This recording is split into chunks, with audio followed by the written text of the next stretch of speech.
Angin malam menjerit di sela-sela reruntuhan sunyi. Rumah Galang kini tak lagi seperti rumah biasa. Aroma kematian dan tanah pekuburan memenuhi udara, seolah dunia nyata dan dunia arwah telah bertaut sempurna.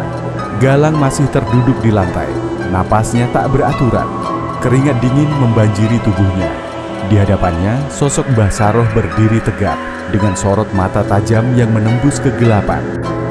"Dengarkan baik-baik," ucap perempuan tua itu pelan, tapi suaranya bagai gelegar di telinga Galang. "Gerbang sudah terbuka. Kau yang memanggil, dan mereka, para pocong, bukan sekadar datang untuk menakutimu. Mereka datang karena kau adalah pemanggil yang sah." Galang menggeleng, suaranya lirih, nyaris seperti anak kecil yang ketakutan. Aku cuma baca kalimat itu. Aku enggak tahu artinya. Aku enggak maksud apa-apa." Mbah Saroh menatapnya dalam. "Kalam itu bukan sembarang tulisan. Itu adalah kalam pemanggil yang hanya akan aktif bila dibaca oleh keturunan darah tertentu. Kau bukan anak biasa, Galang. Kakek buyutmu dulu adalah orang terakhir yang pernah mengucapkannya." Galang tercekat, jantungnya berdegup makin cepat. Ia berusaha mengingat sesuatu. Foto lama di rumah neneknya, potret seorang lelaki tua berjubah putih dengan sorot mata tajam. Kakek buyutnya, almarhum Kiai Maksum. "Darahnya mengalir dalam tubuhmu," lanjut Mbah Saroh. "Dan kalam itu telah mengenalimu. Itulah sebabnya tutuk putih menjawab." Duk, duk, duk.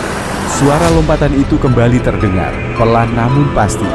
Dari jendela pecah terlihat siluet para pocong yang kini bergerak mengelilingi rumah, membentuk lingkaran. Mbah Saroh menarik sehelai kain dari dalam tasnya. Kain putih kotor yang tampak seperti potongan kafan tua. Di atasnya tergambar simbol aneh dengan tinta merah darah. "Ini adalah tutup gerbang," katanya sambil meletakkan kain itu di lantai.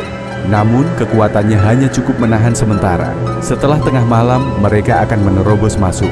Kalau itu terjadi, roh mereka tak akan hanya menghantui. Mereka akan merasuki tubuh manusia dan menjadikannya wadah. Galang berdiri tertatih. "Lalu apa yang harus aku lakukan? Aku enggak mau jadi bagian mereka. Aku cuman orang biasa." Mbah Saroh mendekat. Tangannya dingin saat menyentuh pundak Galang. "Kau harus menutup kalam itu. Tapi caranya bukan sekadar dibacakan balik. Kau harus datang ke pusat gerbangnya.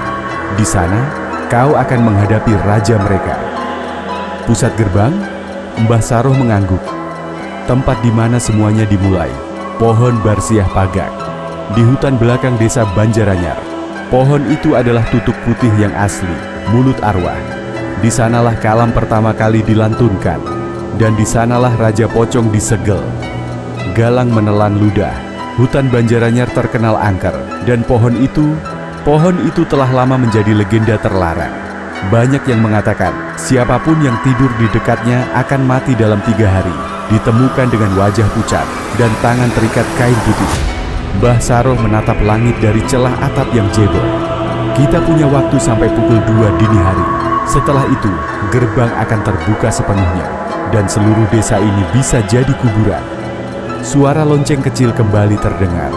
Ting, ting, ting. Tapi kali ini, datang dari dalam rumah. Dari loteng, Galang dan Mbah Saroh saling menatap. Mbah Saroh mendesis pelan. Mereka sudah masuk, lewat jalur lain. Tiba-tiba suara kayu retak terdengar dari atas kepala. Loteng tua itu mulai berderit, dan perlahan, sebuah kepala pocong menggantung turun dari celah plafon.